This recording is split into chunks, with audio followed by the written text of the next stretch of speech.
We have a new theme song.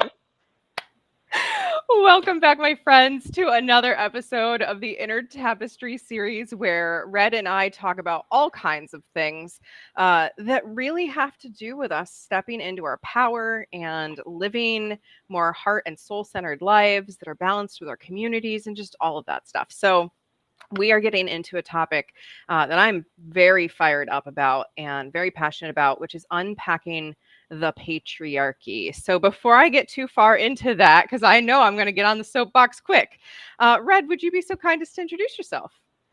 My name is Red MoonEagle. I am a psychic catalyst. I'm a teacher. I'm a healer. I do a lot of things, and I am extraordinarily passionate about building communities and educating people and getting people unwound from the bullshit in life and moving forward in an authentic way. So I passing it on to you, Safrianna. Here you go. Let's go. Yes. And just in case you don't know me, I'm Safrianna Luna, the Queer Spirit Guide. I am a retired trauma therapist who is breaking all of the systemic bounds to really start talking about what really needs to be talked about and not keep myself in boxes. So that's what I help people do, is break out of their boxes. So we're going to just leap right in. So literally, Red, right here, this is printed fresh last night. This is Yes. the alpha copy as it's going to be laid out in the print copy of the poetry book. And I have been in the gauntlet of working on what I call hashtag daddy issues. And so that's very relevant to our topic today, because I was Yes, it thinking is. about this. I was like taking my shower before our podcast. And of course, I'm thinking about the book and I'm thinking about our topic. And I thought about one of the poems in the book that's literally called She's Got Daddy Issues. And I'm like, that was really a thing that I heard a lot in my youth, in my, young adulthood, is like, oh, she's just got daddy issues. Not just aimed at me, but aimed at women in general. But no question about, well, what's going on with the dads? Right? And I'm like, that's Right? what I've been really unpacking, I feel like, is like, well, what about the dads, right? When we think about the patriarchy, often we think of it as this thing that holds men in power. And some people want to pretend it doesn't exist, but it very much does. Like, we can get into the history. But, the patriarchy is a system that is giving certain people a higher level of power. Those people, for the most case, being white, heterosexual men, white for the most part too. But everyone's hurt by this. Everybody. And so why are we not even talking more to the men about the impact that this has on them? Because if my dad, for example, had a man in his life who was like, son, you've been through some shit and you have some feelings about that. You get to feel those feelings and you get to unpack them. How different would his life have been? How different would my life have been? Right. So yeah. Well, and it's even it's very interesting. You have had, from things that we've talked about, right? Like you've had this really intense childhood in relationship with your dad, right? Mhm. And I have kind of a different background with my dad. I was a daddy's little girl. Like that was the thing that I heard for decades. Your daddy's little girl, daddy's little girl.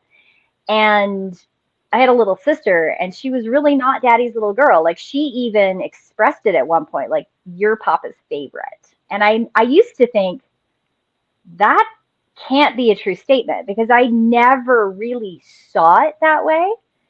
And I had it both good and bad. I had the opportunity to have my sons live with my dad as they were growing up. And good and bad, there's a whole story there. But I see my oldest son have had this amazing experience with his dad or his grandfather. And Papa is, I mean, we didn't call him daddy, it was Papa. So Papa was always in my life one of these men that I thought had it kind of figured out. He wasn't an asshole. I never heard him abuse or, I mean, bad talk my mom at all. Like I mean, even when she did some really shitty things, like things that other people would have said, okay, here's a fat line, you should probably not cross that. He didn't do that. He like was so supportive, and he was so caring and kind, and very much a man who was a man's man, Mhm. right? Like he did all the things that men do, but he also embroidered, and he did woodworking, and he gardened, and he folded laundry, and he cleaned, and he cooked. Like in our household, my mother could ruin a boiled egg, and my dad was like the chef, right? Like Great. my dad taught my mom how to cook.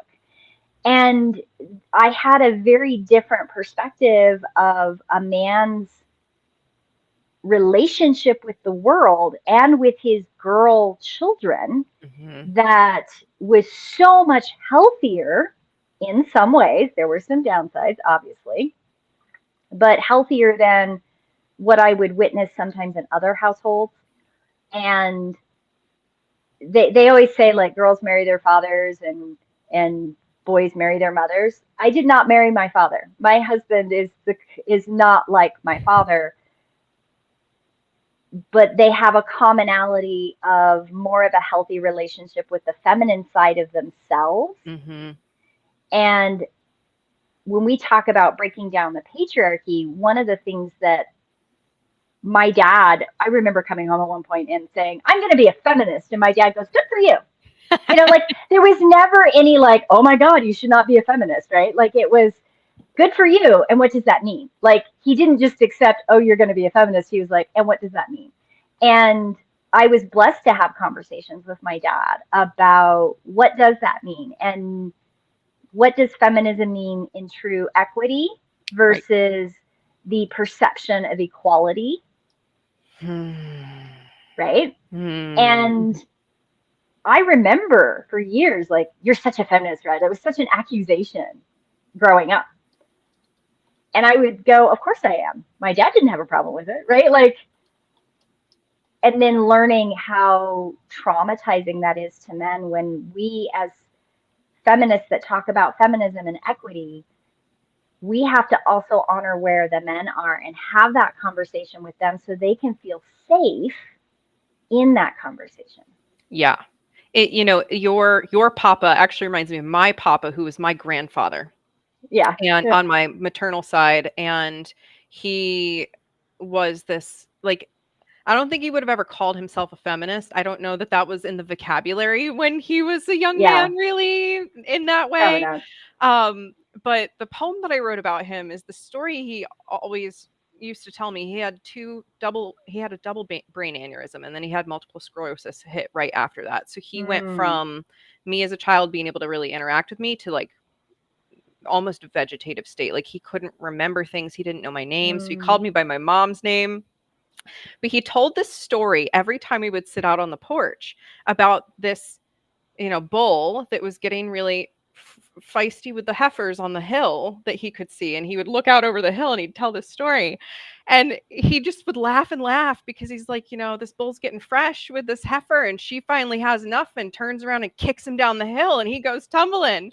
And he's like cracking up. And there was this message of like, good on her for kicking this guy's ass who is she's saying no and he's saying yes, and she Mm-hmm. gives him what's what. And so I had that like really early childhood message from him in like the weirdest of ways, and that's the only message I got of of equity, of feminism, of a woman's right to say no, a girl's right to Mm-hmm. say no. And the rest of it was like just toxic, toxic, toxic. But I love that you have this different perspective, like that you had that. Like I'm so thrilled when I hear that people have healthy relationships with their fathers, because I'm like, that is, the world needs more of that, right? Yeah.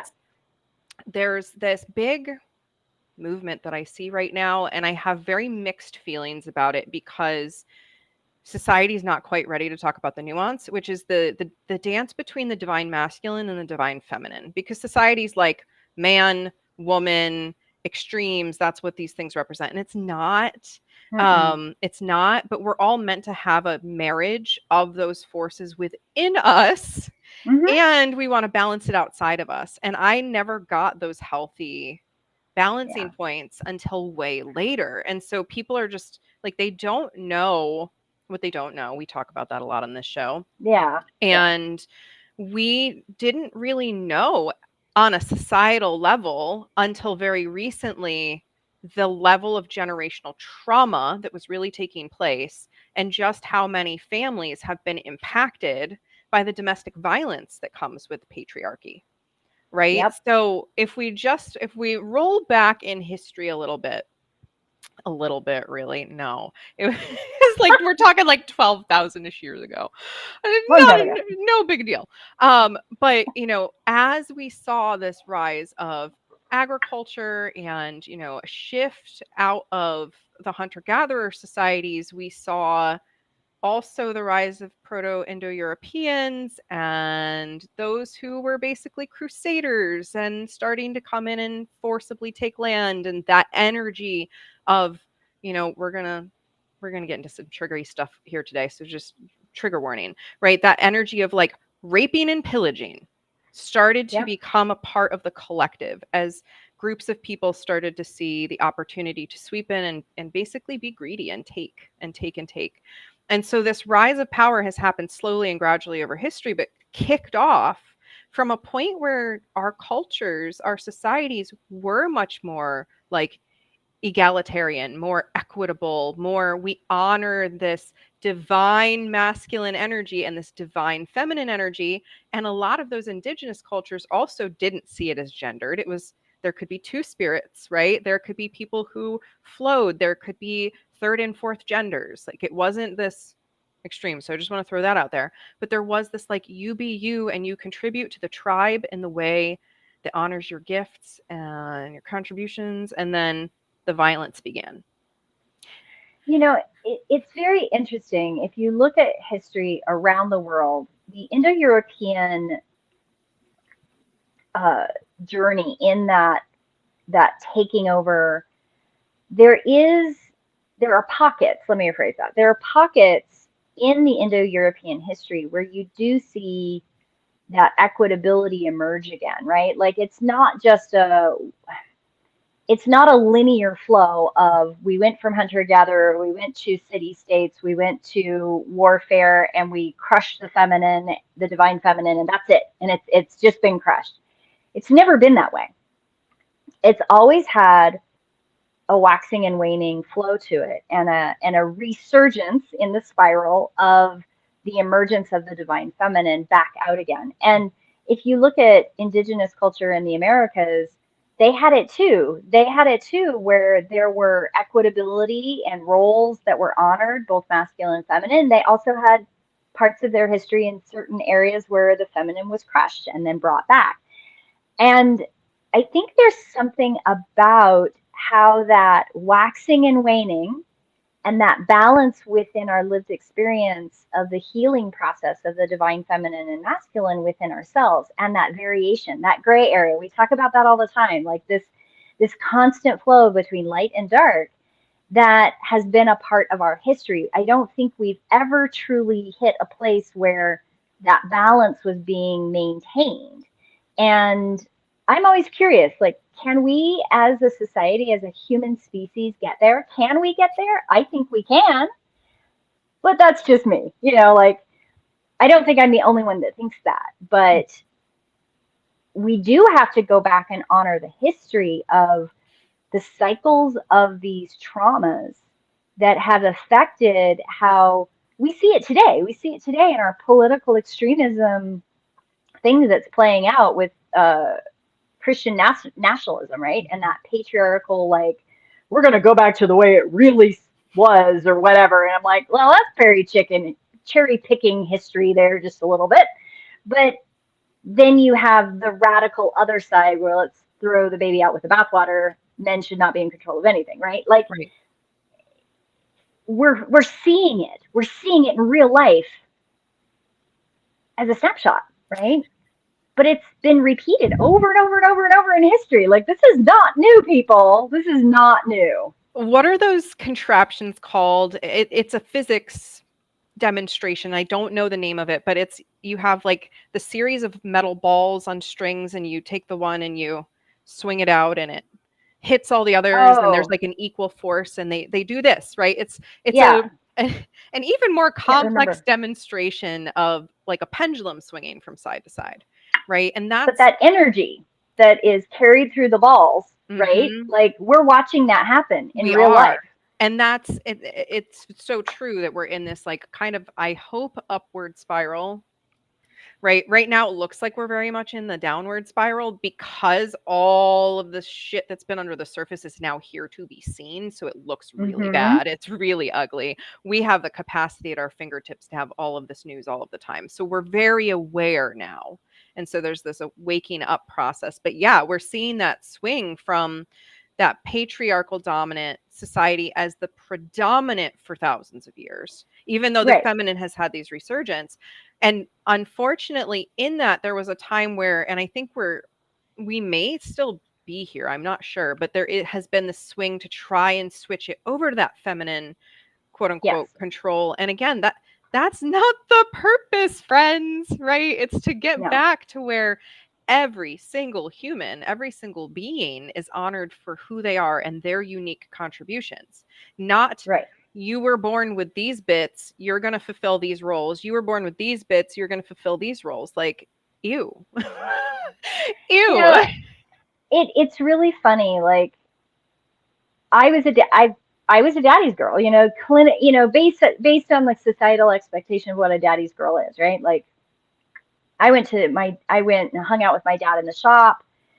He'd get up at ridiculous hours on a Saturday or Sunday morning, and we'd go drive around town and go to all the antique stores. He would go to the farmer's coffee shop and sit and chit chat farmy stuff, and I'd sit there with my little cup of whatever, and I would just be expected to sit and listen, and every once in a while I could say something, and then that would start off a whole education opportunity for me, right? Like there was a lot of stuff that I experienced because my dad included me in those things. Like Papa made the effort to include me. And he made the effort to give me experiences that I don't know any women my age that experienced something like what I experienced. Yeah. Maybe glimpses of it, but not ongoing all of the time. Like I did things with my papa all the time. And when I was in my 20s and my family split and everything was kind of chaotic, like everybody I ever talked to, they were like, "You put your dad on a pedestal." And I went, "Yeah, kind of." And he's got fucking clay feet. Like he's with a woman that is awful. Like she abused me mentally, emotionally, physically. Like she's my biological mother and he loves her so much. He puts up with stuff that any other human would go, "Okay, I've had enough. Like this isn't good."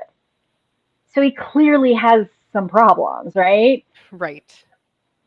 But he did his best. I remember going through an awful thing in high school, and I remember coming to him, and he said, it was probably one of those moments where you kind of realize your dad has clay feet. Like Papa had clay feet, and he's shoveling stuff into a bonfire. He's doing the yearly burn, and I was in tears. I was completely devastated because I had a boyfriend, and we were writing letters back and forth to each other like boyfriends and girlfriends do. Like I had a stack. I had a stack like that thick. We were writing letters all the time.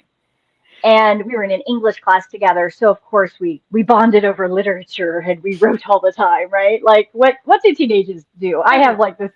It's funny, but I snuck out of the house once, one time I snuck out of the house, and I wrote a letter about it to my boyfriend, right? And he wrote a letter back to me. We didn't get caught, except what I didn't know is my mother was reading all of my journals and all of my letters. She was going through my bedroom on a daily basis to find out what I was doing because clearly teenagers are bad and I am evil and somehow I am doing bad things. And she, of course, like punished me for sneaking out. Even though I hadn't gotten caught sneaking out, I still got punished for sneaking out. It was a very like weird thing, right? Like a week later, too. And I went to my dad and I had made a decision as a teenager. I had done something else which was against the rules. It wasn't bad. I wasn't sleeping with anybody. It was just I had made a decision. I had done the thing, and I went to my dad. I went to Papa, and I said, "Papa, I don't understand. Like, what's going on here, and why is mom acting this way or whatever?" And he said, "You know how your mother is. You should probably not leave any evidence." And I said, "But I want to keep the letters because, when you're a teenager, you think you're in love, right?" I was like, "I really love this boy." And he goes, "Well, you might love him today, but you might not love him tomorrow. And your mother's going to use it as a weapon against you. Do you really want that?" And I was like, "No." And he goes, "Well, I got a fire going here. Happy to help you." And I went up to the house and I gathered up journals, letters. Like I got rid of, I was 16. I was 16 at this point. I got rid of 16 years worth of journals and letters and memorabilia and notes. Like none of those things exist anymore because he was trying to help me deal with getting rid of the evidence in a way that he could live with himself with Right. this toxic person, right? Like, It's so interesting because I'm hearing so many elements where your father yep, and my father were very alike. right? And what's really interesting, what I was like, what's the sort of shift here? What made these men so different? Right. And what it is that when confronted with another man's wrongdoing, my Mm-hmm. father sided with the other man, sided with the patriarchy over Yes. his family, his children, the women in his life, the girls in his life. Mm-hmm.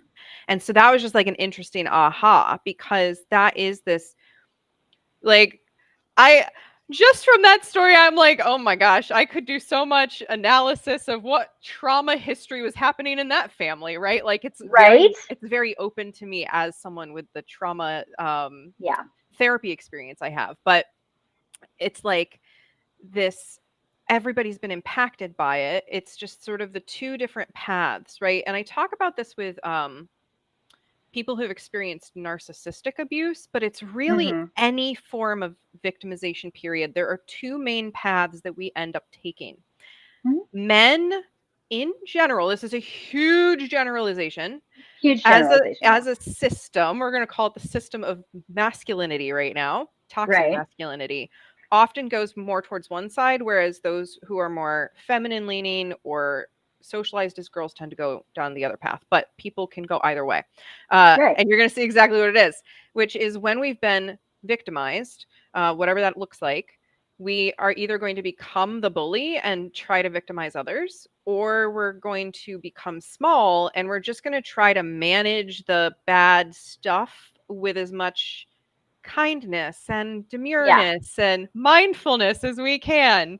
And that's, Right. your mother went down that bully path and your father went Yep. down more that like silent, continued to be the victim. And then you went through your own journey. I'm sure we all went through our own journey of these like Oh two yeah. paths. Oh But yeah. that path stems back, I really think, to the rise of that dominant energy, that rise of patriarchal control, because it's still saying there has to be a winner, there has to be a conqueror, there has Mm-hmm. to be somebody that comes out on top.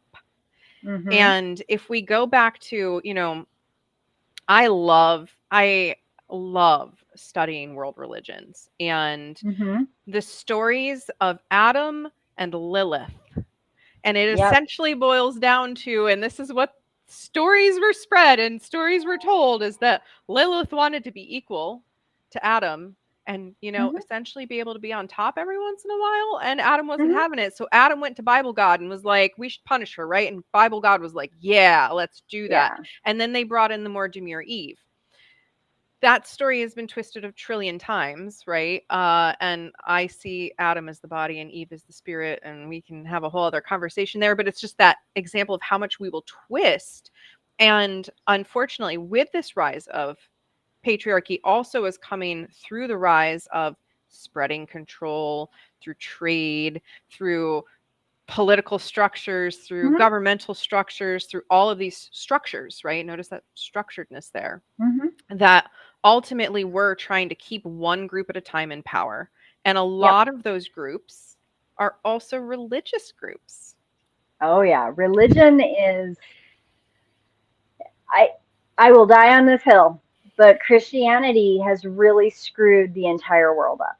It has really just screwed everything up. And for all of the quote unquote good, I will put a pin in that and just leave that there. Religion is a mass consciousness accepted cult, and it is extraordinarily detrimental. When I talk about my papa, for years, he was agnostic. Like my mother is hardcore Episcopalian, like high church Episcopalian.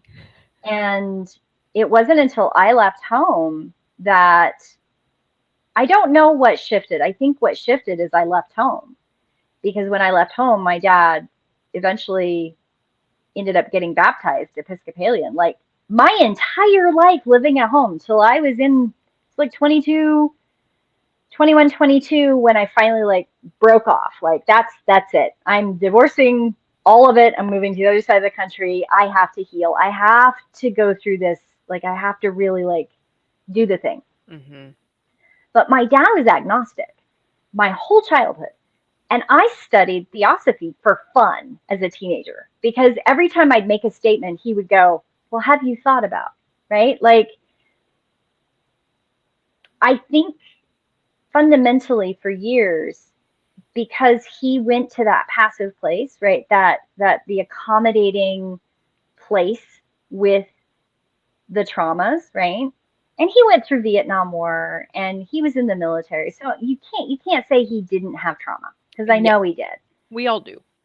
Right? And one of the beautiful things is that he continued to encourage me to question and not settle.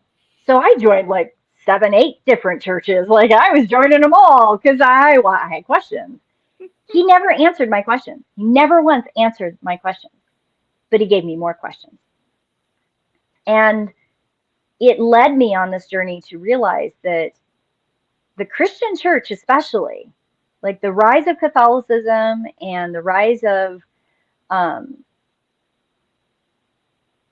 Protestantism, and all of these huge Christian colonial oppressive histories that the world as a whole has been touched by. Mm-hmm. No one can say they have not been touched by this.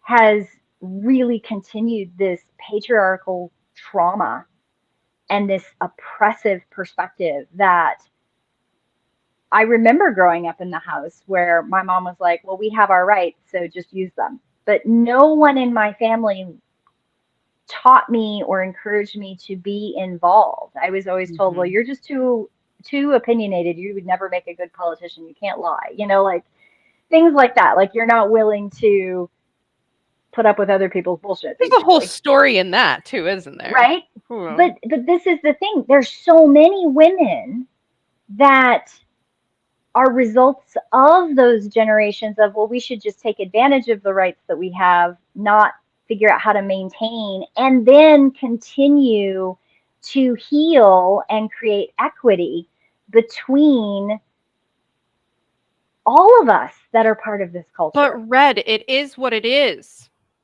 That's Oh, the I've heard that story one. we tell, right? Oh, That's the story that we tell. This just is how it is. And but like why? there are No. so many things that it is just what it is. You break a glass. Okay, it is what it is. Okay. I broke the glass. Right. Entire systems of humanity? No.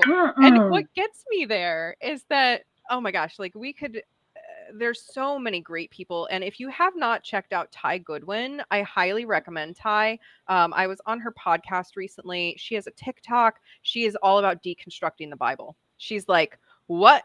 This Mm-hmm. contradiction, what the heck? Yeah. Like, how does this make sense? And it's really interesting to see, like, what just kind of had an aha for me as we were talking about, a little bit of scripture there was They never teach the Bible in order in churches. It's always No, this and this and this. So they're cherry picking. they're cherry picking, and I see it all the time. Like Ty does these deconstruction posts, and people will be like, "Well, the Bible didn't say that," and then Ty will come in with what here, right? You know, here Right it is, here. Yeah. and then people are stunned, and it's because for the most part, it's a cult like culture of just believing what you're told, and you don't question it, and you don't really have like. Some people are very much about reading the whole Bible, but you're also, if you start interpreting it, no, you can't do that either. So it's like all of this control, and it's all fear-based control. Yeah. And All that's, of it's fear based. All of it. yeah, there's very few major religion structures at this point that don't have some kind of fear tied in with them. And if you look at those religions, there is also a masculine dominance aspect to it. Yeah. One of the poems that came up that in my new rights was literally, it's one of the shortest poems in the book, but it's like father and God and how society has mashed the two of those together, Hmm. right? Because Yeah. Father God, he is the man of the household, he is the God of the household. Like there, that's very pervasive in many places, and continues to be a reason that abuse is excused, Yeah. and continues to be a means to put unnecessary power and control in the hands of men Hmm. who, do they even want that? Like, do Right. they actually, or are they then socialized into it so much that they don't feel like they have a choice? Like, I look at one of my in-laws, I'm not going to name names. I am poly, so in-laws. Um, and I look at how they approach masculinity, and it's just this energy of, I have to do everything all the time for my family. That's codependency. Like, I did that as a woman because I was the daddy's girl too, in a whole toxic kind of way, and tried to Right. grow up to be exactly like him because he was nurturing that in me, and anything that was like my mom was bad. And so I watched his example, and what did he do? He killed himself working to try and provide for his family, and in the end he really didn't. He didn't end up Right. providing us with anything when he passed, except No. for a lot of headache. And Right. so it's like, why did he do that? Well, because that's what society taught him he needed to do. He was never allowed to process his traumas. He was never allowed to talk about his feelings. He just Hmm. needed to be the caretaker for everyone. And that's deeply unfair. Like, deeply unfair. You know, I've talked about my husband a couple times, and earlier said, like, my husband's not like my papa. He's Mhm. not. Yet there's some commonality. And one of the commonalities, I think, is that papa was the man's man, right? Like he he was a guy, and anywhere you went, he was like the man. I mean, he's also like a big guy, right? Like he's a big Swede. So like I used to joke, you put a hat on him and you give him a sword, and he'd look like he stepped out of a history book, right? And my husband is not that. He's a smaller guy. He physiologically doesn't look anything at all like my dad. Um, he's also quiet and gentle and kind, and fairness is and equity is a big thing with him. But he still carries also the patriarchal burden of, well, I have to work, I have to provide insurance, I have to do these things, I have to do all the things, and I'm not allowed to do the things that I want. So one of the things that, as part of our relationship, we've actually talked about it, like, feminism isn't me getting all the things I want. Feminism for me is recognizing that my partner has a love of swords, and you know he needs an extra sword, right? Like, not because he's done anything amazing or he's earned it, or like whatever this weird twisted manipulation guys do sometimes to rationalize when they're fulfilling the role model of the caretaker type toxic stuff. It's because he emotionally, physiologically, spiritually needs a sword, right? Like there's no like, and we've had discussions where he's like, well, I haven't done enough Mhm. to do the sword, or I really want to go to this event. And I'm like, well, go to the event. He's like, well, but what about you? And what about this? And what about the other? I went, go. You need this. You need your friends. You need your community. I got other stuff to do. It's okay. Like, there's this. I've married somebody that's like my dad and not like my dad. My dad would not do anything unless my mother was involved or I was involved. Like he would go do things with me, and I did things that my dad enjoyed because I knew he enjoyed them, not necessarily because I enjoyed them, but because I knew he wanted to do the thing and my mother wasn't interested. Like there is a play there, right? Mm-hmm. Yep. Oh, the family dynamics. Well, patriarchal toxicity comes in several forms. Yep. And I've dated guys that are that other side. They're that other side of I'm going to carry the entire world on my shoulders and I'm not going to let you step out of the role I put you in. Mm-hmm. And that hurts everyone.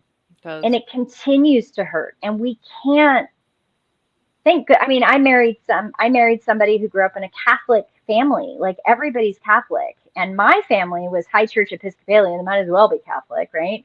Like the religion aspect of the continuation of the rationale for behaviors and role play Mm-hmm. is continuing to toxify and pull us further away from the equity. And we're again back to what we're seeing in our world today, like Christian nationalism. That takes all of it all the way back there. And the Bible is a funny book. Just FYI, I've read it at least 4 times now, all the way through. But I've also read the Book of Mormon, Mary, Mary Eddy, Christian Scientist. I've read all of L. Ron Hubbard's Christian or Scientology. I've read the Quran. I've read all of the Apocrypha. I've read several different versions of the Dead Sea Scrolls. I have read the translated Sufic stuff. I've read so much on Buddhism. It's not even funny. Confucianism was amazingly fun. I've read Nietzsche. I've read Ouspensky. I've read Willard. I've read like philosophy, theosophy studies is like I'm still reading stuff. Right. Like I'm still picking up books going, oh, I haven't read this version of this thing. Like how many different versions of the Bible now? There's like, oh, hundreds. I've read the So New many. Christian version where they translated everything into regular language and it makes even less sense than it did in the original version. I've read the Catholic Bible is actually very different than the Protestant Bible, the King James Version Bible. So that's interesting. Most people don't know that. Most people don't know that books were taken out. They don't understand that the language has been changed. Some of the stories have even changed from the Catholic Bible to the Protestant Bible. Mm-hmm. The New Christian Version Bible also has had the stories changed in it. So that's fun.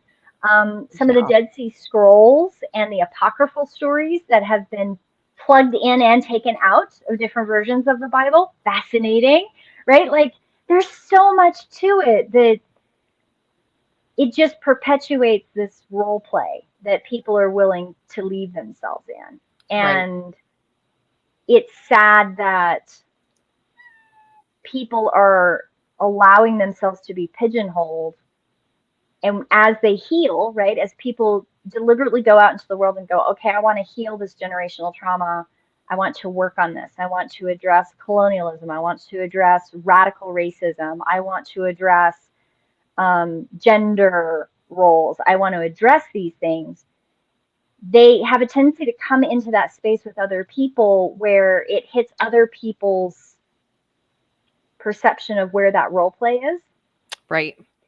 And they feel even more isolated and more alone. And it's so hard to heal when your world doesn't want to let you heal. Right. Yeah. And that's this continued pain point that I just feel like we don't talk about enough is that absolute every single being is impacted. Mm-hmm. And it's interesting because everyone continues to perpetuate it in their own way. Of course, we all do. Yeah. And if we don't take ownership for it, if we don't talk about it, it continues. So it's so important to, I'm about to have a visitor. She's just going to come visit. That's what's going to happen. She went to the vet yesterday, so we're going to be very kind to her and send her some love. Oh. Oh, yes. But, Oh. we have to continue to have this conversation because it's ingrained in every single system at this point, Yep. from religion to schools to, and, we could dive down that path for a moment. Again, there's so much in here of the school system. We had to be careful about language, right? Mm-hmm. With the fact that we continue to point boys in certain directions and girls in other directions through Oh our yeah. languaging, and how that also then continues to perpetuate just this simple idea that people aren't allowed to do what they want to do. They have to fit these boxes. Right. We're getting the full tail trill. Well, I actually just saw an article recently. I can't remember if it was the online local newspaper, but there was a whole article about the influx of women going into trades and how, what does this trend mean? I'm like, means that women are like, fuck you, I need to get it done, and I'm just going to learn it and do it and make more money. Like, clearly, there's a shortage of tradespeople, and the women are going, well, if I can earn, what was it? It was $68 an hour as an apprentice electrician, then I think I'm going to do that. Instead You of know, going and right? making, I think I added it up once, and like the money I was making as a teacher was like 12-ish dollars an hour if I didn't count all the work I did at home. And I'm like, oh, You're doing better than me between tutoring, outside of class tutoring, going to basketball games, which was basically required, and all of the things. The entire time I taught school, public school, for 5.5 years, the public school average hourly wage turned out to be $2.25 for 5 years. yeah, it's When so you took bad. all the time, right? Actual time.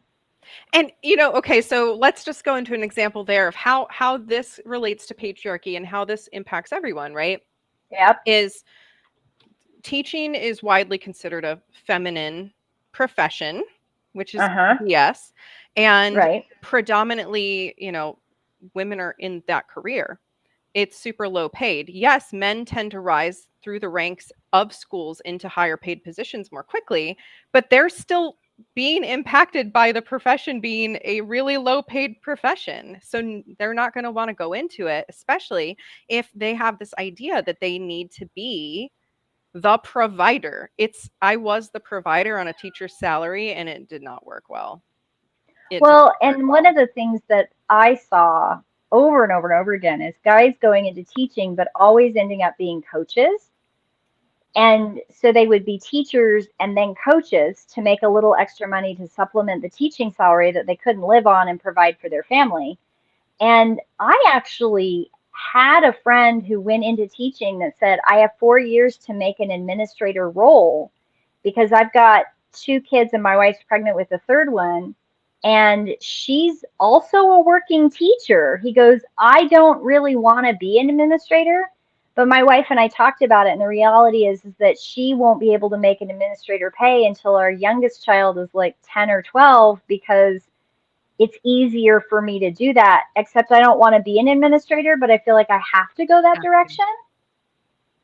I Yep. mean, the irony is that he and his wife ended up divorced 4 years after he made an administrative position because he was miserable. Like it impacted their entire family in this Right. awful way.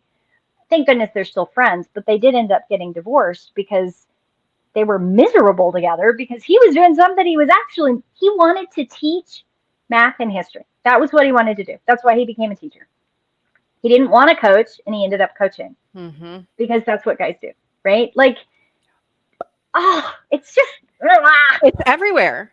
It's everywhere. literally It's everywhere. And everywhere. and while we continue to sit back and just be like, it is what it is. That's just how it is. Like we continue to perpetuate it. And so, every single person, if every single person woke up tomorrow and said, you know what, I'm gonna do what I want to do. Like that's literally what I'm in the midst of right now, is like embodying that energy. Because I went into that, and a lot of women go through this. I just want to throw that out there, where Oh when we yeah. don't have healthy masculine structure in our life, women will create it themselves. And that was, I created my own toxic masculine. I'm going to work all the time and I'm going to throw myself into my work and I'm going to have all this structure through my work and it's going to work out. It's going to be great. And it was burnout. And you know, that's the reality of what happens in our society is we get burnt out. And so now I'm in the energy of I am not doing it unless I want to do it. I want to live in a healthy situation. So I'm going to keep taking care of the things. Like I'm not going to not do chores or not, you know, whatever, like that kind of stuff. But I'm not going to work in a situation that is not aligned for me, because that is continuing for me to choose to buy in to the really ugly structure that exists. That's why I had to leave being a therapist. The medical system is on freaking fire, people, and not in a good way, right? It's really ugly. And it's this, we need to control people to make sure that they are healthy, able-minded, able-bodied peons to work in the factories. Like that is all it boils down to. And that is the, you know, the bigger picture is the intertwined nature of the patriarchy and capitalism. Yes. And consumerism, and how that machine just keeps going, and again is not healthy for anyone. It's literally destroying the planet. And if we don't get our shit together, we only have a generation left, maybe. So right. You know, it's interesting you brought up like the healthcare system, because I'm getting my master's right now in social work, and I'm watching conversations happen in with my classmates on, because it's an online class. So I've been watching this for a year, and I've been watching some of these people be introduced to concepts that you and I talk about all the time, right? And they're mind-blowing responses.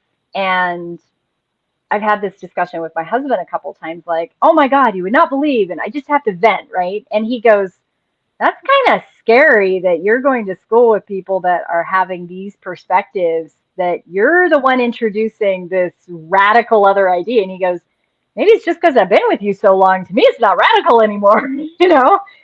But to my classmates, some of my perceptions and ideas and questions are extraordinarily radical. Yep. And they don't know what to do with it. And so I get some of very like, oh my God, this is interesting. Like you can totally tell there's a tenant, because it's social work online, like you have to follow the social work precepts or whatever. And some of these people have never been challenged, never had that perspective challenged. And we do perpetuate it. You know, I think how my life has been lived as a result of having Papa be this, in his own damaged way, right? Still a really strong role model for me in relationships with men. Like ironically, I had a really good dad. You know, like Papa was a really good dad. He did the best he could in his own damaged way, right? And he did, I think, try his best to balance out my biological mother. But the reality is that what I took away from that was something that over time created a bigger rift with us, because I remember over and over and over being told, you have to follow your passions and your dreams and find the things that you're passionate about and live your life how you want to live it. And being reinforced to be strong, independent, thought-provoking, thought-thinking, constantly learning woman. How that played out was not always something that I understood, which was, you're such a feminist, or you're such a strong woman, or I get hit on by other women who were lesbian in bars because I came across as butch, because I was so strong that there was this impression that I must be a lesbian, right? Like, and that was very confusing to me in my 20s. Like, I did not have any idea what was going on. Or men telling me, if you would just soften a little bit, or why are you trying to be the pants in the relationship or something? And that was a really confusing statement, by the way, because I never did understand how was a pair of pants. just FYI. Right. Like, the juxtaposition of we have the right to take care of our bodies how we want to, but then when I made a choice that was different than what somebody expected me to, all of a sudden I was giving up my rights as a woman. Like, just Yeah. just very weird juxtaposition-y events that happened in my life, that what I've realized gradually over 5 decades of my life, right, is that I can have a healthy relationship with a man, and in our relationship, there are things that I'm stronger in, and I'm okay with that. And there are things that he's stronger in, and we balance each other out, and we will always have to work at it. Our relationship was never going to be stagnant because it's not supposed to be. Right. And there are things that he's better at than I am. And I'm like, here, have your cookie. Enjoy the thing that you're better at, because I'm epically bad at that thing. And I can be okay with that and constantly allow myself to be challenged in my perceptions of what things are, right? And when I was raising my kids, like, I had 2 little boys, and there is definitely a way that you're supposed to raise boys. And I didn't do that. I didn't do that.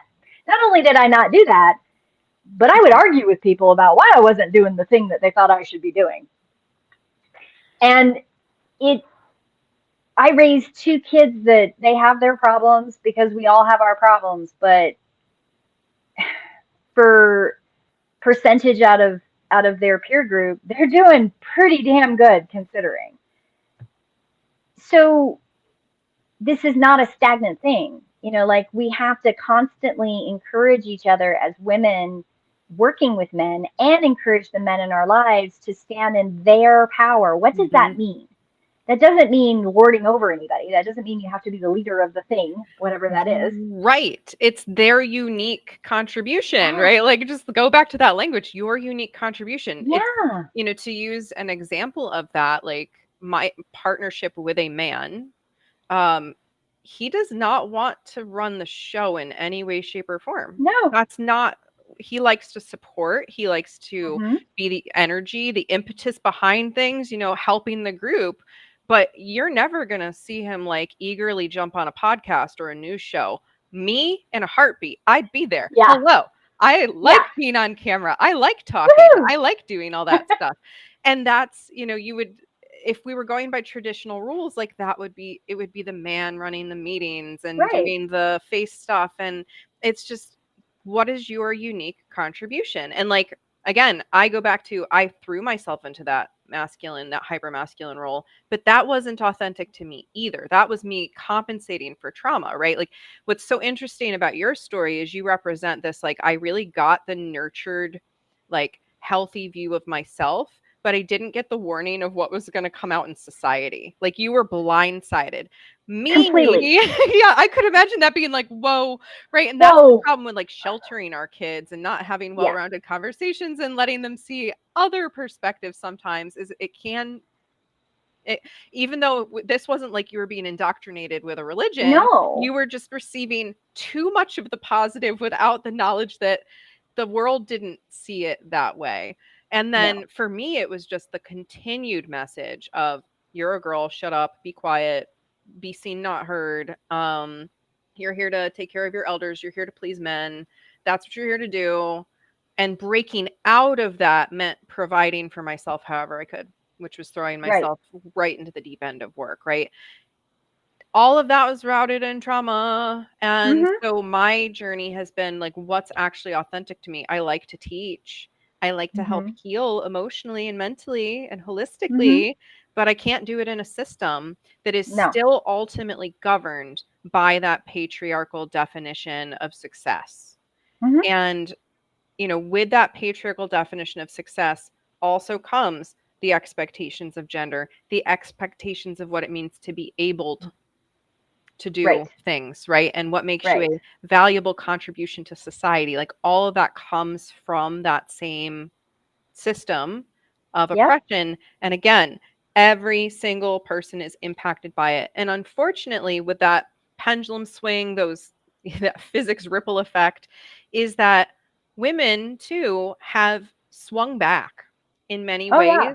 that have not helped the situation either, because it's violence meeting violence. And so that's where it's like, it's really hard because we need to defend ourselves if we're under attack. But there Right. have been ways that we have not been under attack, that we've attacked back just to Yeah. try and have that upper hand because we felt so oppressed. And so it's like this nuanced, how do we balance Mm, this again? yeah. I think there's a quality of,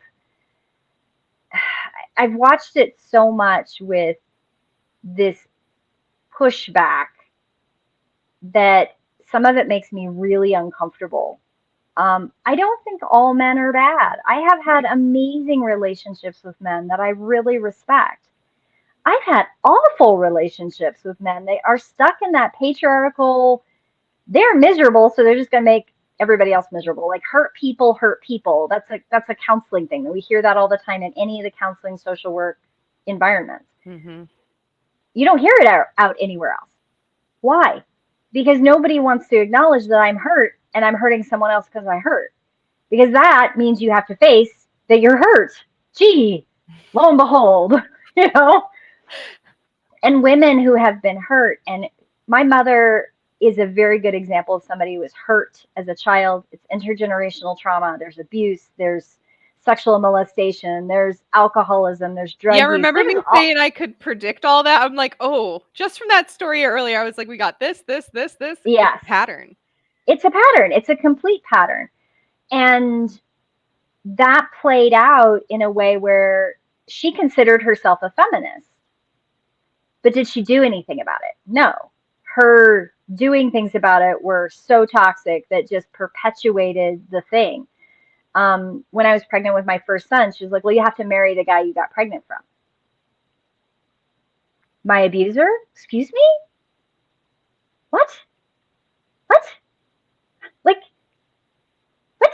Yeah. It just, even at the time, my entire brain and my entire life up until that point had I think of the gears with no oil in it. It went zzz, zzz, like that cartoon character that the whole face just goes out of alignment. And I'm like, that's what it felt like. Yep. You want me to be with my abuser because I'm pregnant.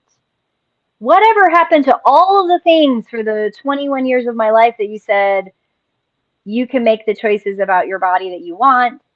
You're strong, you're resilient, you have this education, you can take care of yourself, you can take care of others. Like, all of a sudden we were going back to this extraordinarily toxic patriarchal role play, right? Mm-hmm.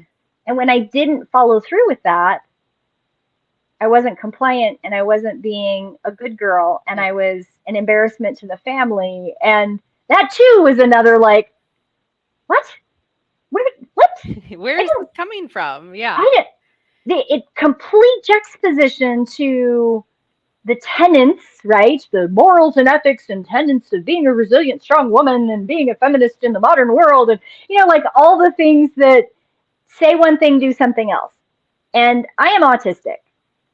And I was nearly 50 before I figured out I was autistic. So I understand that, yes, it explains a lot of my past.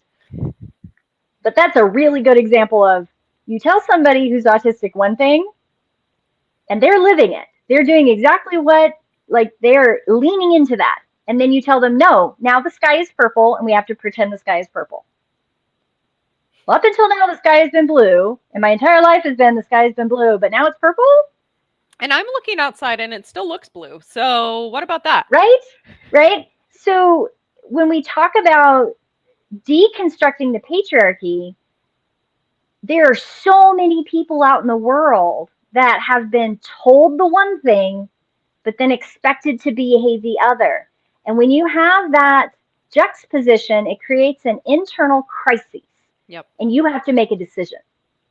Every single person who encounters that, you have to make a decision. Where do people go with those decisions? Well, they go to the place of least resistance that doesn't hurt as bad. I did it too until I couldn't. Like, as soon as I couldn't rationalize it anymore, I went, no, I have to break it all and step out of it. I have to get away from it. And getting away from it is very much like what you're experiencing. I have to make decisions. What feels good? What honors what I know of who I am? And I'm going to fall down and I'm going to fail, which I did frequently. But I always like, okay, what did I learn from that, right? And who are these magnificent men that are teaching me different perspectives of how it can be different in different worlds? Mm-hmm. And I leaned into the experiences. Not all of them were great. I've had the fair share of like, maybe I shouldn't have done that. We all do in the learning process. We Every all single do, one of us. but I'm not ashamed of that. Right. I am not ashamed of my journey. Did I make mistakes? Why, yes, I did.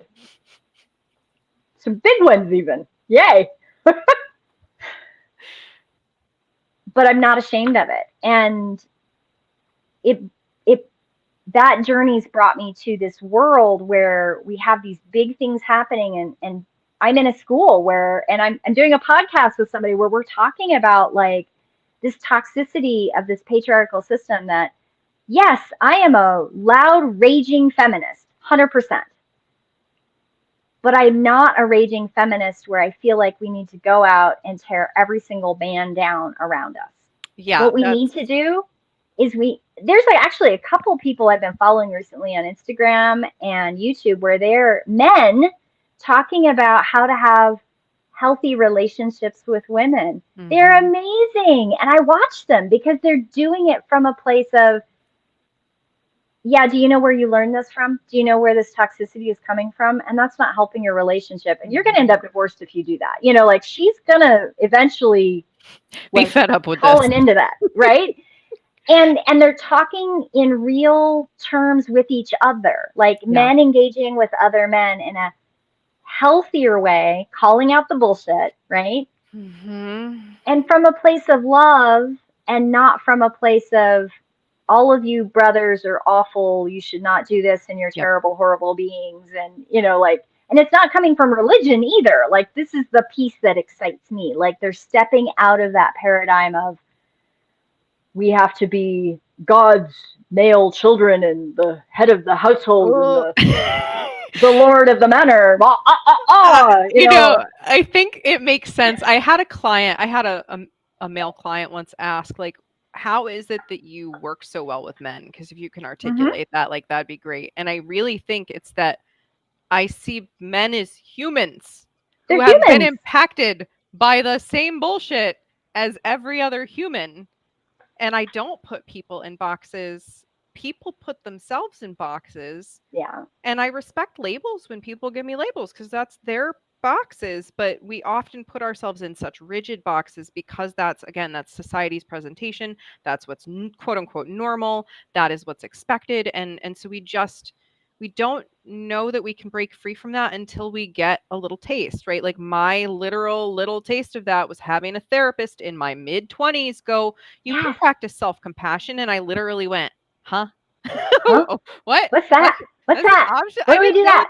What does that mean? Yeah. And that's that when we live in extreme trauma, like I did, you literally don't know. You had like the reverse. You were like, not extreme trauma with the man, but then I go into the world and whoa, what's happening here? Like we all have some relationship to being confronted with all of these big things: patriarchy, racism, sexism, homophobia, transphobia, you name it, right? We all have some intersection with that. Yes.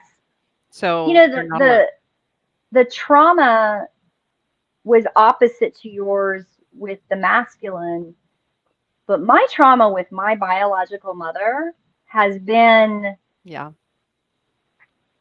I mean, it's not that I never had girlfriends. Like I've always had girlfriends and boyfriends. Like I've had women that were friends and men that were friends. And I think that for the most part, I think I've had a fairly good balance of both. But there has always been this little bit of shadow, right, with certain women. Mm-hmm. And for a long time, I didn't really understand for sure why. I mean, I had counselors go, well, maybe it's because this woman reminds you of your mother, or these different things. Now that I understand more about body activations and stuff, yes, I definitely have a thing with natural number one women. And now I know what that is, but I also get it from natural number one men. It's very interesting. There's a similar like physiological response my body has because my biological mother's a one. But I also have something weird with six, which I still haven't figured out where that original trauma came from, but it's definitely there. And I can have more grace, I think is the word I'm looking for. Like I can have more grace for the men that trigger that and recognize that it's not because they're a man, which I've always known that, but I couldn't quite figure out like why is that triggering and where is that coming from? And it doesn't make sense. And yet I react, right? I'm Mm-hmm. reacting rather than responding. And I lean into the let's respond rather than react, right?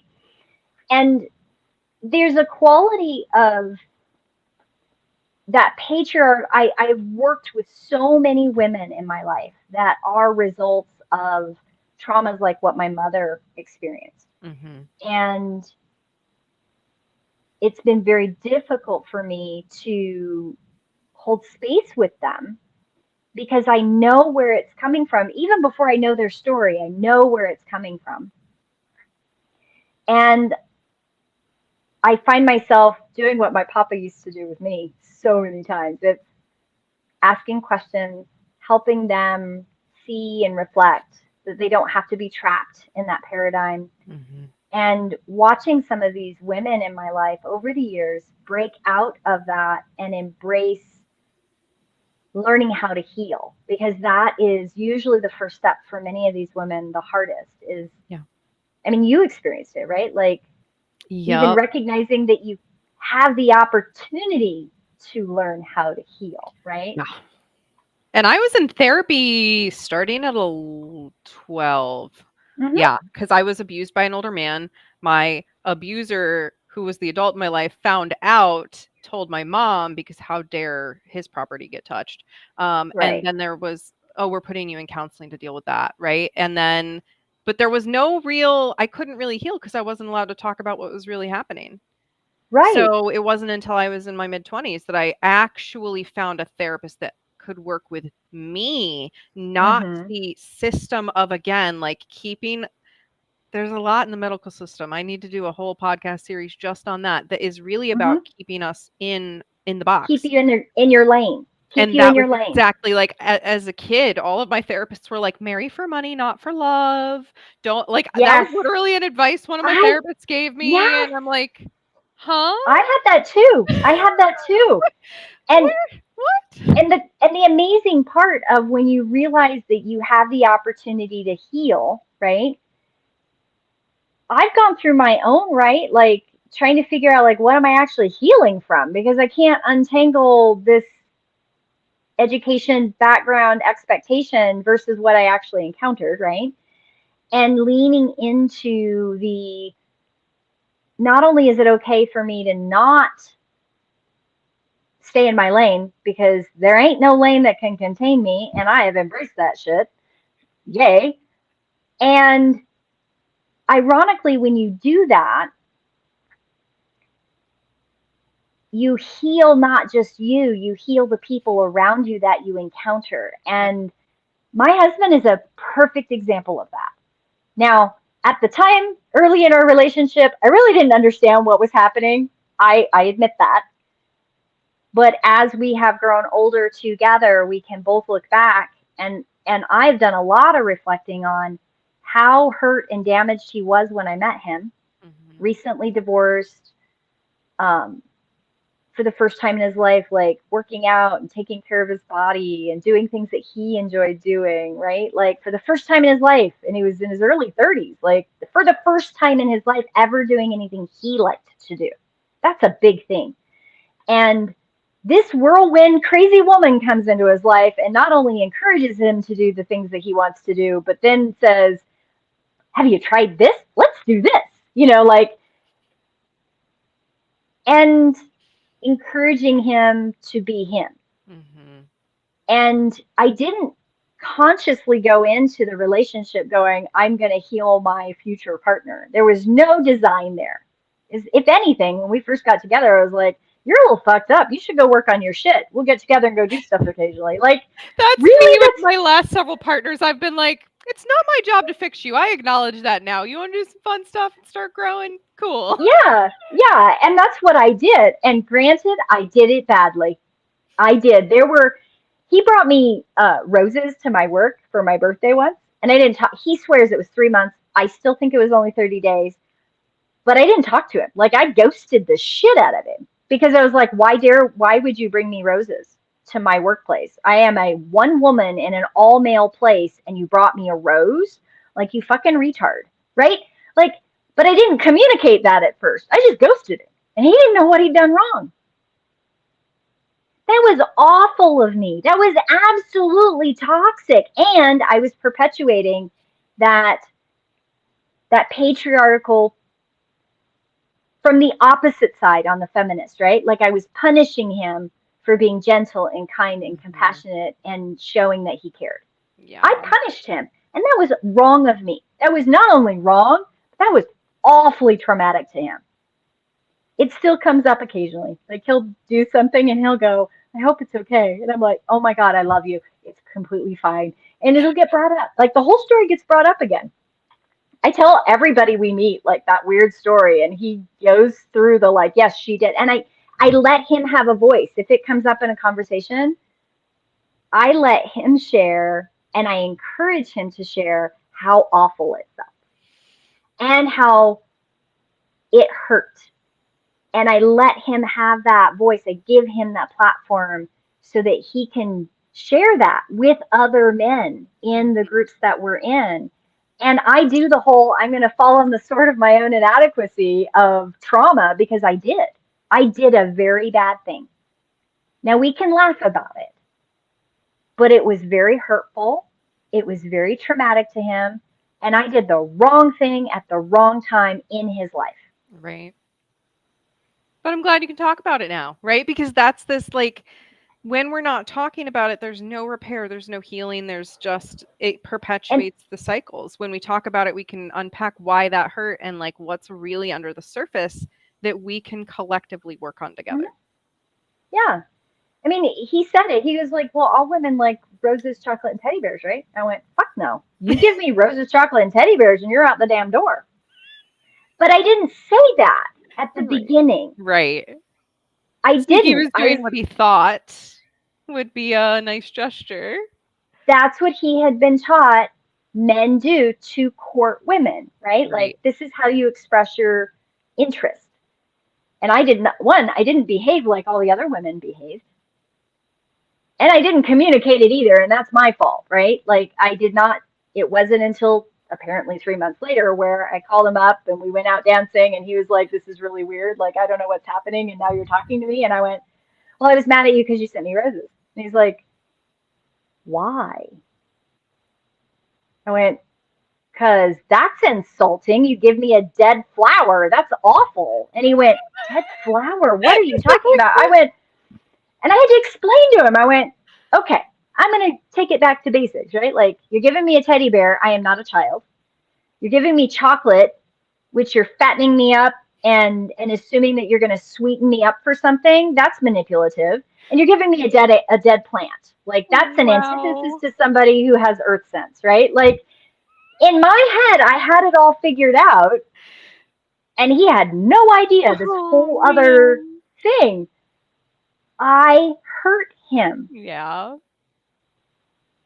And that's so funny because this still goes back to each person's unique contributions and unique preferences. Because I love squishmallows. Get me a squishmallow anytime. I am a grown child, and this is literally a gift on my desk. I love that. That's so cute. It's a unicorn cat, so it's perfect. Yes, I see that. But anyway, like, and I have earth sense, but I like the occasional dead flower on my desk that I get to admire if it was grown with love for that purpose. That's a very specific thing.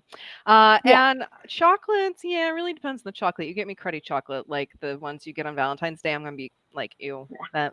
So this like preferences. We need to talk, and we've just hit this point, and I think it's because women have been taught to be quiet Weird. Mm-hmm. Men have also been taught not to talk about their feelings. So when you Right. put that together in a predominantly heterosexual society, what's going to happen? And we're seeing that. And there was recently a Psychology Today article that was, you can probably Google it just by searching the phrase, the rise of lonely single men. Oh And yeah. the article is breaking down that men don't have the skills needed anymore to communicate. And we can blame a lot of things for that. A lot of things, Yeah. not just the patriarchy, but technology and COVID and all kinds of things have contributed to our lack of social skills. But Yeah. it is not just what it is. That is something we can actively work on. And it takes that Yes. choice to connect and to come together. So Mm-hmm. we could be on this conversation for 18 years. So we're at an hour and 15 minutes. I think we're going to start to wrap it from here. But, if you've been tuning into this conversation today and there are some nuanced or specific perspectives that you want us to get into about this, we're happy to come back and have another Oh yeah. conversation, because we really hit today on the fact that the patriarchy is hurting everybody. It's really Yep. systemic. It's like it's in the religions, it's in the medical system, it's in the Work, educational system, the work pay, culture. Oh, yeah, everything. it's everywhere. And it takes communicating and coming back together and considering our own unique preferences and contributions from that heart and soul centered way to begin to work on this. And I also want to offer, because this goes for men and women and non-binary people and literally everybody, we can begin to unpack patriarchal control simply by choosing to stop commenting on people's bodies. And I'm Yes. saying people's bodies All because bodies. all bodies have been shamed, right? There's, Mm-hmm. your chest isn't this size, or your waist isn't this size, your penis isn't this size, your whatever, your proportions are not correct. And that kind of shame also depletes intimacy and keeps us on a surface level of not connecting. So what are we doing there? Like, that is one simple step we can start to take, is to stop commenting on other people's bodies or feeling like we have any control over another person's body. And that is immediately starting to unhook from patriarchy, because that original thing was really, I have power and control and I'm going to take over others' bodies. I'm going to have opinions. I'm going to take their physical space and land and rights. And All the things. so Yeah. let's keep unhooking. It's very interesting. I had somebody comment on Tuesday. We went to a market, and I had somebody comment, "Oh, I love how you're embracing your femininity with your choice of dress, and you could step out of a medieval picture." Which, by the way, that's a whole other thing, like misunderstanding history and fashion. But that's like my hot topic, so I know that I'm more educated than other people. But the person who said it, I went, "Well, I am not going to accept that compliment because I'm not embracing my femininity. I just am wearing clothes." And the person had a pickled face and turned around and walked off. But I'm not going to apologize for that. I will not apologize for that because, yes, I have a very distinct style. You've met me in person, Safrianna. I have a look, right? I love your clothes. It's a choice. It's creative. I have made decisions that I like them. And it's for me. It's not for other people, which also means I stand out. I look different from other people. I have a very distinct image. When you're going to make statements like, "Oh, you're embracing your femininity," or "Oh, this," or "Oh, that," I'm going to reject that because it contributes to the patriarchal role play that all these people have bought into. I understand where it comes from. I understand why that woman made that statement. But I am going to reject that because it does not help us heal. Now, if you asked me, "Hey, I am very interested in how you made that and why you made that choice," I will have that discussion. But I'm not going to have the discussion about me embracing my femininity because I really haven't. If you talk to my husband, he's like, the more you've gone into your own personal look, the stronger you've gotten and the more ball busting you've gotten. That's his perspective. He makes the analogy of the brass balls thing, but that's a whole different discussion. And that's okay, right? Like, I want to have the difficult discussion with authenticity, I don't want to have the discussion that contributes to the continued plural or polarization of the rifts that have been put upon us from trauma. Yep. It all I'm goes not back to willing to trauma. perpetuate that. Yeah, it always goes back to It trauma. always goes back to trauma. That's the hill I will die on. It's like, does it You not and me feel both. good? It probably goes back to trauma. And here's why, right? Aside from, ow, I Yep. stubbed my toe or I broke my arm falling, like the Mhm. immediate things, most of our responses that we have, our Yeah. reactions are coming from Reactions. this Yeah. very long term. And sometimes our responses too, right, is still hooked into this out of date stuff. So we get to work on this. That's the good news, friends. Yes. We get to work on this. I mean, both you and I are a testament to how differently the stories can play out, but how we're all still trying to move towards that like self alignment and Mhm. harmony within the collective and the community. Not homogeny, not sameness, No. but harmony where we can all uniquely contribute and have We our have to have preferences. difference. We have to have difference. That's what it means The to be in world, 3D. yeah, we have to have difference. We can't keep doing this the same way and expecting different results. And we cannot continue to allow when something like that woman, that statement, she thought she was probably being complimentary. She thought, oh, I want to say something. So this is what I think the best compliment I can come up with is. And I rejected it. And she was probably a little hurt by that. I will acknowledge that. And at the same time, I'm not going to apologize for it because I cannot allow the perpetuation of that perception continue. Right. I would love to have a discussion with her, whomever she is out in the world, in a better place. Right. But every single one of us has to lean into what we're comfortable with, to say what needs to be said or do what needs to be done to help heal that collective. I'm a little bit of a mic drop sometimes. Like, I'm not going to apologize for that. I've said for years, I mean, it's both positive and negative, right? I've had people tell me for years, like, you're so authentic, Red. And I'm like, yeah, well, there's two sides to that going. Sometimes people don't like that, but And oh well. you've done it with me before. You're like, hey, Red, can we change that term? I'm like, absolutely. Let's do that. Help me do that, right? Help me be better at that. That's because we can authentically be in that place in community and say, I get where Red was going, but maybe I can help her say it differently. I'm like, okay, then I'm going to practice that without giving up the things that make me who I am, right? Correct. Like, and that requires everyone in that collective being in that place, moving towards that harmonious acceptance of all the differences that make us these beautiful entities here together. Yeah. And heal the collective whole. We can do this. We can do this. We can do this. Red and I are here cheering you on. We Yes. love your uniqueness and your unique contributions and preferences. And we're here to support you Everybody. in that, right? It's Oh, literally yeah. the only rule is don't go out and hurt people. No, Yeah, and if no. you And think you that other will. people are hurting people by being themselves, check yourself because you're probably hurting people. Right. And, I've hurt people. You've hurt people. We've all hurt people. Right. And how do we do it better? I've made mistakes. Maybe what I said on Tuesday was a mistake. I don't know. You were I'm not standing that in other your truth. person. Yeah. But I also know that we can do better. And that's why we have community. There are times when I'm with somebody and I go, hey, you want to go talk to that person? Because I know that I'm probably going to say it wrong. And I'll go, hey, go talk to them for me. Because say it in your way, because I know you're going to do it better. You're going to do it way better than I ever could. Because I come across as a blunt instrument sometimes. Yay. And that's your unique contribution.